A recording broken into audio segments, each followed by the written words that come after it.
Welcome to the deep dive. So today we're taking a stack of sources that they're designed for a really specific high-stakes audience. Right, people who manage national infrastructure, logistics, that kind of thing. Exactly. And we're going to extract the core operational truth for you. Our focus is the GWT2 Energy Weekly U.S. weather forecast dated December 1st, 2025. And this bulletin, it's really a shortcut. It's for people trying to optimize, say, a restaurant chain or manage huge utility demands. A shortcut to being well-informed. Exactly. And we're looking at this information through a lens of pure risk management. This isn't just about whether it might snow. Yeah. This is a quantified risk assessment. It's aimed at protecting assets, making sure food safety logistics hold up, stabilizing delivery routes. And managing what could be just catastrophic swings in heating costs. Right. The bulletin pulls its data mostly from NOAA and some supporting sources. Yeah. And we're going to break down the operational landscape across 3 time horizons. Okay, so what are we looking at?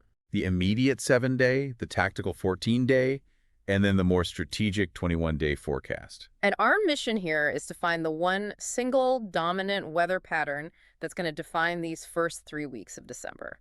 We're basically hunting for critical thresholds. And the report defines those pretty clearly. It's looking for 3 things. Major tropical systems, Ah, any significant tornado activity, or, and this is the big one for early winter, temperature extremes. right. So that means we're watching for lows dipping below 40 degrees Fahrenheit, highs over 95, or any big temperature anomaly where it's 15 degrees or more off the seasonal average. And those anomalies, they're really the most critical piece of data Why is that? because they signal a sharp, sustained break from what our infrastructure is actually built to handle. Yeah. We need to see which of those 3 threats really dominates. Okay, let's unpack this, and let's get the good news out of the way first. Sounds good. We're at the start of December. What is the forecast telling us about hurricanes, about tropical systems across all 3 of those timeframes? It's a very clear, consistent signal of dormancy. It's reassuring, especially if you're an operator managing anything on the coast or relying on Gulf shipping. So even though we're officially postseason, they're still tracking it. Oh yeah, they still dedicate space to quantifying that residual risk. So for that first window, that 7-day forecast, December 2nd through the 8th, what did the numbers actually look like? Well, they categorize it as postseason dormancy, Okay. which means the probability is, it's less than 5%. And critically, 0 predicted U.S. effects. It's all clear. A total all clear. And does that hold up when you look further out, or does that, that small percentage start to grow? It holds remarkably steady. For the 14-day outlook, the bulletin just confirms continued inactivity. Still nothing. The development odds are maybe 5 to 10%, but still 0 predicted U.S. exposure. Wow. Okay, and for the full 3 weeks? Same story. For the 21-day outlook, it stays an off-season low. There's maybe a 10% residual chance of something in the Atlantic Basin, but the probability of it hitting the U.S. drops to negligible. We're talking below 5%. So that means operational teams, they don't have to waste manpower, they don't have to plan for storm surges or wind damage. Or major supply chain disruptions from the tropics. Yeah. It's a huge resource saver. It's a green light to just shift focus. Absolutely. Shift focus and budget away from those risks. But we can't stop there. I mean, even in December, the Southeast and the Gulf can get some nasty weather. What about tornadoes? Right. Is it an all clear there too, or is there still some low-level risk to manage? It's mostly clear, but there is a warning for localized vigilance. For that first 7-day period, the risk is very low, like of 5% probability, but that threat is isolated specifically to the Southeast. And for, say, a restaurant operator in the Southeast, what does a 5% isolated risk actually mean? Do they shut down deliveries? Not necessarily stop, no, but it means heightened awareness. It means localized prep. The forecast specifically calls out areas like Birmingham and Jacksonville. So this isn't a regional shutdown, but it's a critical heads up for asset managers. Make sure your roof drains are clear, have protocols ready. Just in case. For temporary closures or protecting inventory. Exactly. It's about minimizing liability on a hyperlocal level. That makes sense. And does that localized threat stick around into the mid-range? It does, but again, it's scant. The 14-day outlook shows a slightly higher, maybe 10% probability, but it's still really concentrated near the Gulf Coast.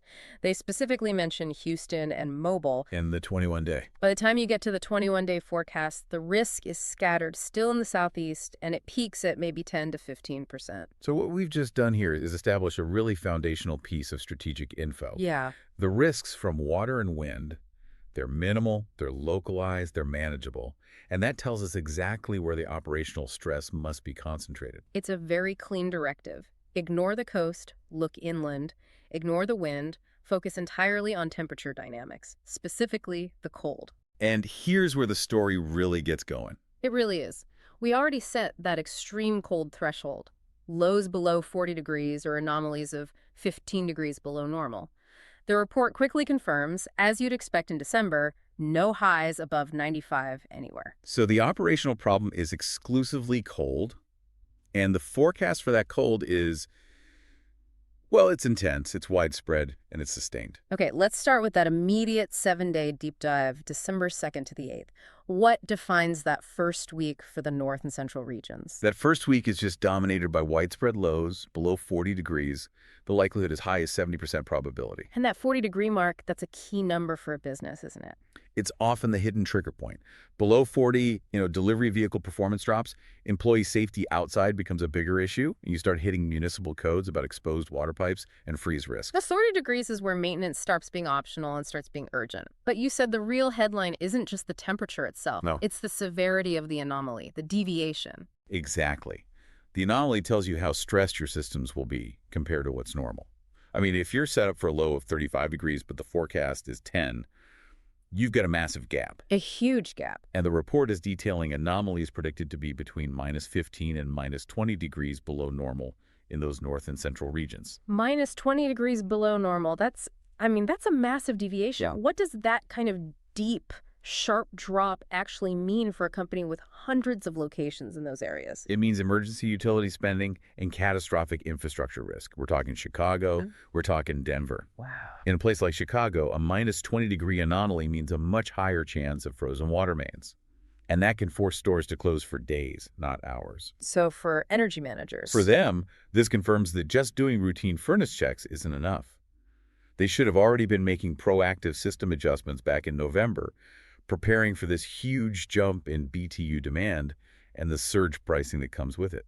That puts immediate high-level pressure on budgets, on maintenance teams. And this isn't just a flash in the pan, is it? How does this evolve as we look out to the 14-day forecast through December 15th? This is where the tactical problem really becomes a strategic one. The cold intensifies, and it expands significantly southward.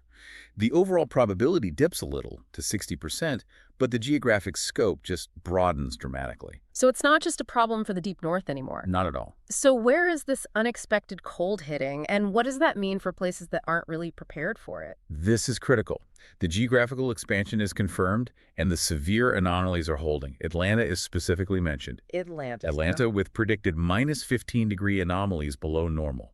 Meanwhile, up north, in Minneapolis, they're still facing those minus 20-degree anomalies. Atlanta with a minus 15-degree anomaly, that is a huge operational wake-up call for any manager in the Southeast. That region doesn't have the same building insulation or deep underground pipes that Minneapolis does. Precisely.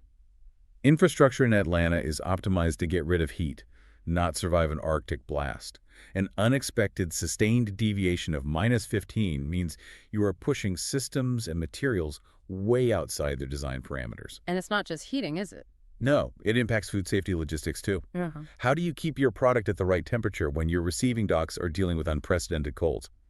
For operators, this is a signal that the window to order specialized cold weather supplies for their southern locations, it's closing, if it hasn't passed already. Okay, so if we connect this severe expanding 14-day trend to the bigger picture, the most critical insight for energy planners has to be the forecast for persistence. Yes. Let's look at that final longest horizon, the 21-day outlook, taking us right up to December 22nd. What's fascinating here is that even though weather models tend to lose resolution over time, the forecast for persistent below normal temps actually holds strong.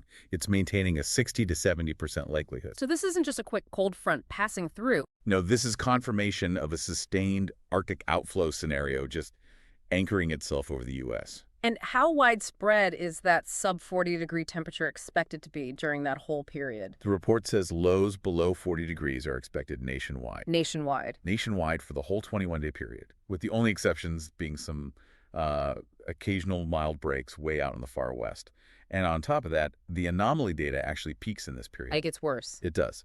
We move from minus 20-degree anomalies to a peak deviation, ranging from minus 15 all the way up to a staggering minus 25 degrees below normal. And it's 25 degrees below normal. That is the ultimate red flag for any utility or maintenance team. That screams failure point for existing infrastructure if it's not managed proactively. It does. And the report highlights cities like Boston and St. Louis as being exposed to these really significant deviations.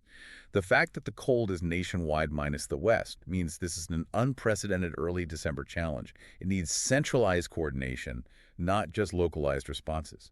Every regional manager is dealing with the same sustained high-risk situation. Pretty much. So let's tie this all back to that specialized audience the GWT2 Energy Bulletin serves.